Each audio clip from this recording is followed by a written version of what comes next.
إن الحمد لله نحمده ونستعينه ونستغفره ونعوذ بالله من شرور أنفسنا ومن سيئات أعمالنا. من يهده الله فلا مضل له ومن يضلل فلا هادي له،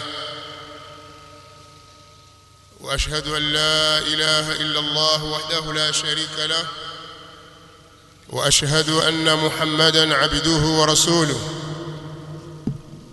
يا أيها الذين آمنوا اتقوا الله حق تقاته ولا تموتن إلا وأنتم مسلمون. يا أيها الناس اتقوا ربكم الذي خلقكم من نفس واحدة وخلق منها زوجها وبث منهما رجالا كثيرا ونساء، واتقوا الله الذي تساءلون به والأرحام إن الله كان عليكم رقيبا. يا أيها الذين آمنوا اتقوا الله وقولوا قولا سديدا يصلح لكم أعمالكم ويغفر لكم ذنوبكم، ومن يطع الله ورسوله فقد فاز فوزا عظيما.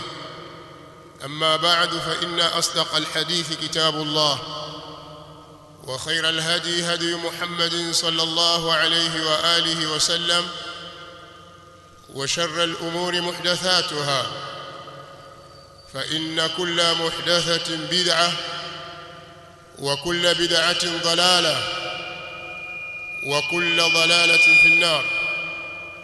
عباد الله، tunamshukuru Allah subhanahu wa ta'ala kuwa tumeitekeleza ibada ya swala ya Eid. Jambo kubwa tunalopaswa kuambiana kwa siku kama ya leo, kuna mambo mengi, nitayataja baadhi. Miongoni mwa mambo hayo, tuna wajibu wa kumshukuru Allah subhanahu wa ta'ala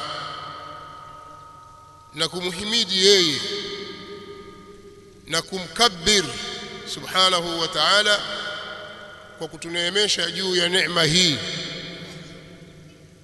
ya kuweza kufunga mwezi wa Ramadhani kama tulivyoamrishwa.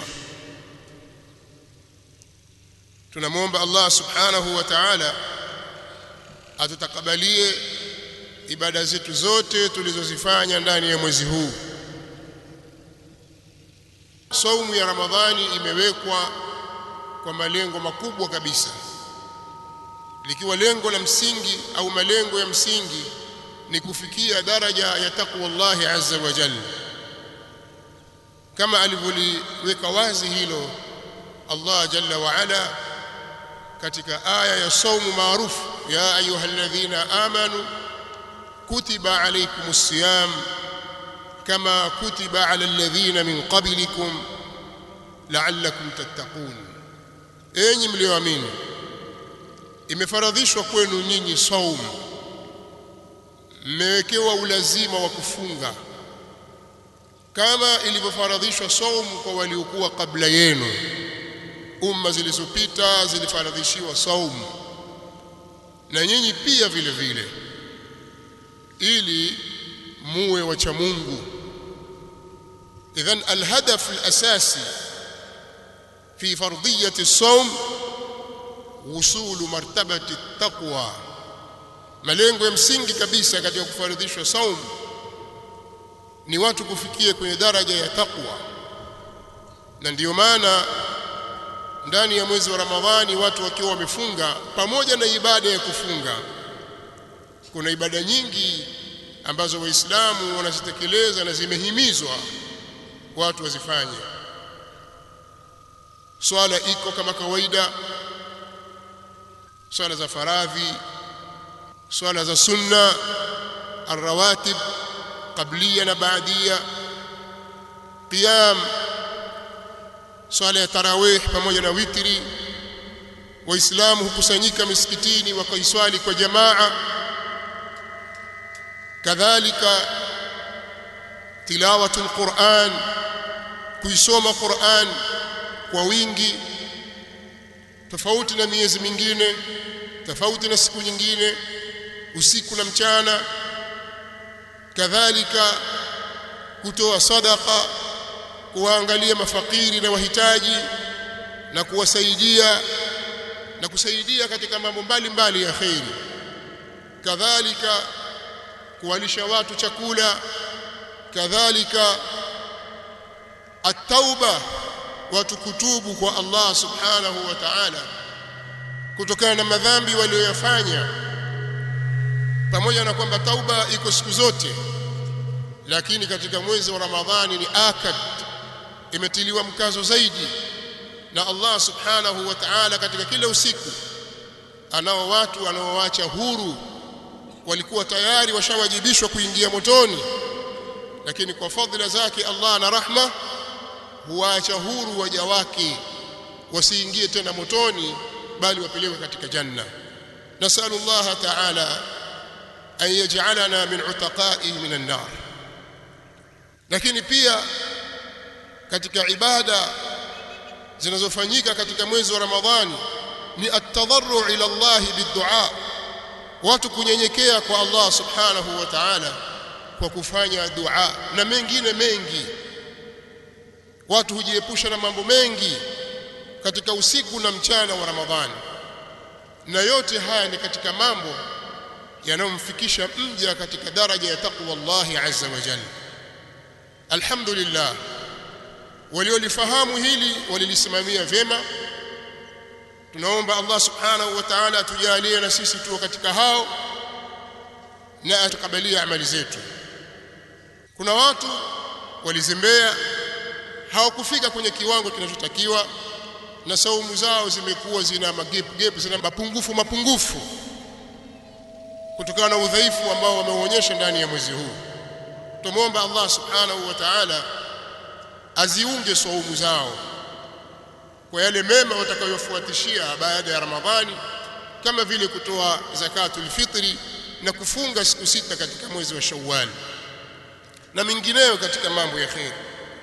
Lakini kuna wengine walipuuza kabisa, hawakujua kama kuna Ramadhani, kwa maana hawakuipa haki yake. Hawa pia tuwaombea hidayah kwa Allah subhanahu wa ta'ala, aziongoze nyoyo zao, warudi katika mstari, warudi katika haki.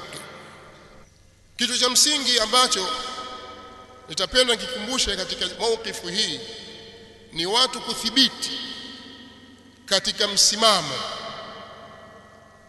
ule tuliokuwa nao katika mwezi wa Ramadhani. Tuliyofanya ni mengi mazuri kabisa katika mwezi huu, na ukiangalia athari na alama za uchamungu ziko kwa baadhi ya watu kutokana na maisha walioishi katika mwezi wa Ramadhani. Lakini shaitani ni haris, anapupa ya kuwarudisha watu walikotoka, pamoja na tauba walizozifanya na istighfar. Lakini shaitani hajakata tamaa, kama Allah subhanahu wa ta'ala anavyomuelezea shaitani katika Qur'an kwamba alikula kiapo cha kwamba atahakikisha atawapoteza waja wa Allah. Ziko aya tofauti, lakini nitazisoma baadhi ya aya katika suratul Isra. Allah subhanahu wa ta'ala akituthibitishia hili kwamba katika mpango mkakati na katika juhudi alizonazo shaitani ni kuhakikisha watu wanarudi walikotoka, wanaiacha njia ya Allah subhanahu wa ta'ala. Allah subhanahu wa ta'ala aelezea namna alivyomkirimu mwana Adam kwa kumkirimu baba yao Adam, kwamba malaika wamsujudie yeye.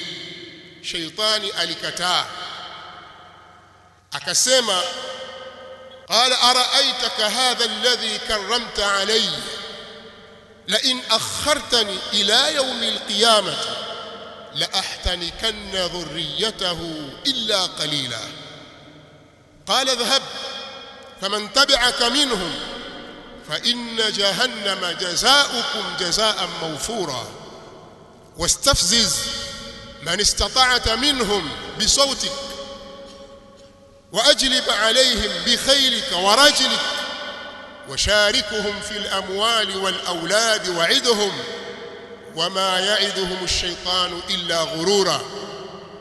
Allah subhanahu wa ta'ala anasema baada ya shaytani kukataa na kutakabbar, akamwambia Allah subhanahu wa ta'ala, unaona huyu uliyemfanya bora ukamtukuza juu yangu,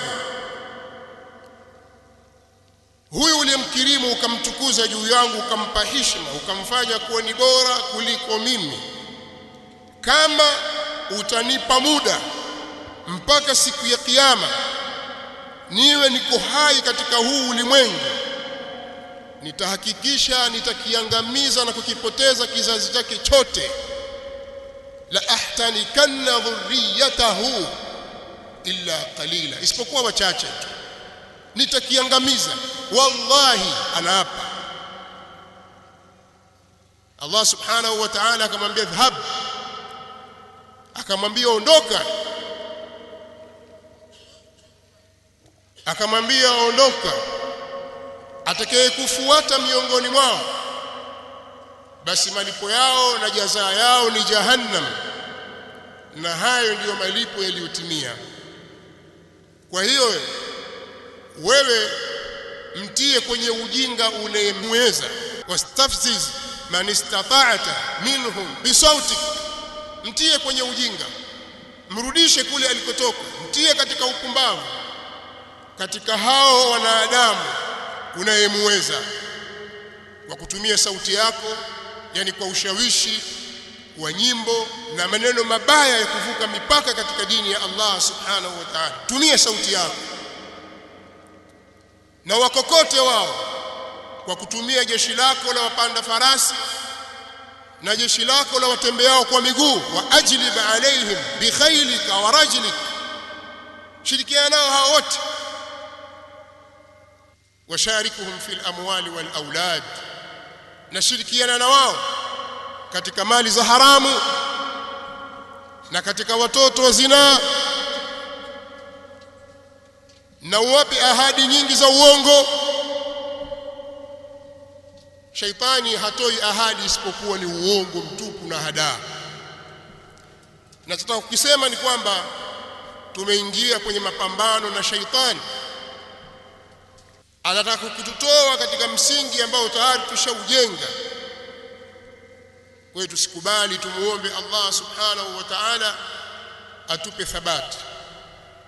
Kwa hiyo ndugu zangu katika imani, katika mambo ya msingi ya kuyazingatia ni kumuomba Allah subhanahu wa ta'ala zaidi na zaidi atuthibitishe kwenye ule msimamo tuliokuwa nao, na tusirudi nyuma tulikotoka katika mambo mabaya na maovu. Toba zetu na istighfari zetu ziwe za kweli, visimamo vyetu viendelee, tusiache, tuendelee kuswali usiku, tuendeleze wirdi na uradi na utaratibu wa kuisoma Qur'an, tuendelee kusaidiana katika kheri, tuendelee sisi kusomeshana kheri na kunasihiana na kuamrishana mema na kukatazana maovu kama tulivyokuwa katika mwezi wa Ramadhani. Tumuombe Allah subhanahu wa ta'ala atupe thabati juu ya hili. Nitazungumzia kitu kingine, nacho leo ni siku ya Ijumaa na imeangukia kuwa Idi ni siku ya Aljumaa. Nataka kuwaambia Waislamu kwamba kuhudhuria msikitini kwa ajili ya swala ya Ijumaa sio lazima, kwa kauli za wengi katika wanawazuoni. Kwa hiyo watu wanaweza kuswali ya dhuhuri, imamu atakwenda msikitini, watakao kwenda msikitini atawaswalisha Aljumaa, na wale ambao hawakwenda msikitini wataswali ya dhuhuri. Hii ni katika faida ya watu kusoma. Mtu anasema itawezekana vipi? Ijumaa hakuna. Na sheria imetoa nafasi hiyo. Ahadithi za Mtume sallallahu alaihi wasallam zipo, kauli za wanawachuoni wenye kufafanua jambo hili zipo, na pia ukichangia leo kuna udhuru huu wa mvua. Kwa hiyo dhuhuri watu wataswali majumbani huko, lakini imamu atafika msikitini. Kwa wale watakaoweza kufika msikitini wataswalishwa aljumaa pale. Hili tulifahamu. Na jambo jingine, baada ya kumaliza saumu ya Ramadhani tumeingia katika mwezi wa Shawwal. Mtume sallallahu alayhi wa alihi wasallam katika mafunzo yake ametuwekea pia kufunga siku 6 katika mwezi wa Shawwal. Man sama Ramadhan thumma atba'ahu 6 min Shawwal, yule atakayefunga Ramadhani kisha akafuatishia kufunga 6 min Shawwal, siku 6 katika mwezi wa Shawwal, kana kasiyami dahr, au kama qala sallallahu alayhi wasallam, anakuwa kama aliyefunga mwaka mzima. Kwa hiyo saumu ya 6 nayo ipo, na si lazima kwamba leo Eid uanze kufunga kesho, bali baadhi ya wanawazuoni wanapendelea ucheleweshe kidogo ili uendelee kufurahia Eid, upokee wageni wako, ule kwa wasaa, lakini ndani ya mwezi huu ufunge siku 6. Na si lazima uzifunge kwa mfululizo ukianza 1 mpaka 6, la, unaweza kufunga kwa wiki, siku 2, siku 3, ili mradi Shawwali isitoke ila na wewe umekamilisha siku 6. Kwa hiyo hili nalo tulifahamu. Jambo la mwisho kikubwa zaidi, ninawaombea kwa Allah subhanahu wa ta'ala, na kadhalika naiombea nafsi yangu, sote atakabalie yale mema tuliyoyafanya. Taqabbalallahu minna wa minkum. Na pia nawatakia Eid njema, salama, yenye baraka ndani yake, na Allah subhanahu wa ta'ala atuepushe na mabalaa, misukosuko, mitihani mbalimbali tusiyoiweza, na atupe thabati katika nyoyo zetu. Na Allah subhanahu wa ta'ala aziunganishe nyoyo za Waislamu, zisimame mahali pamoja, Waislamu wapendane mapenzi ya kweli kwa ajili yake Allah subhanahu wa ta'ala. Lakini watu pia Allah wajalie wawe na uwezo wa kutendeana mema na kusameheana wanapokoseana. Atujalie tu katika hali hizo. Allahumma inna nas'aluka ridaka wal janna wa na'udhu bika min sakhatika wan nar. Allahumma inna nas'aluka ridaka wal janna wa na'udhu bika min sakhatika wan nar. ربنا آتنا في الدنيا حسنة وفي الآخرة حسنة وقنا عذاب النار. ربنا لا تزغ قلوبنا بعد إذ هديتنا وهب لنا من لدنك رحمة إنك أنت الوهاب. ربنا تقبل منا إنك أنت السميع العليم وتوب علينا إنك أنت التواب الرحيم. بارك الله فيكم، جزاكم الله خيرا.